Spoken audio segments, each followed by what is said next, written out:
सार्वजनिक बांधकाम विभागाची कोणतीही परवानगी न घेता वेंगुर्ला तालुक्यातील मठ ते कुडाळ या मार्गावरील साईड पट्टीवर भूमिगत विद्युत वाहिनीसाठी खोदाई केल्याप्रकरणी महावितरणच्या ठेकेदाराविरोधात कुडाळ पोलिसांत गुन्हा दाखल करण्यात आला आहे। या घटनेमुळे सार्वजनिक बांधकाम विभागाचं सुमारे 30 लाखांचं नुकसान झाल्याचं समोर आलं आहे।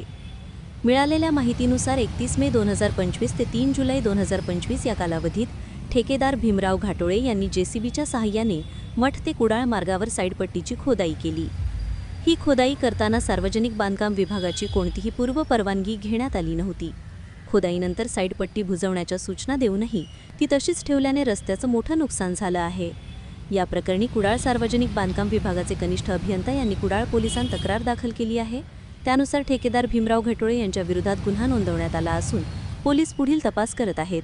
या घटनेमुळे शासकीय नियमांचं उल्लंघन आणि सार्वजनिक मालमत्तेचं नुकसान या दोन्ही गोष्टी समोर आल्या आहेत।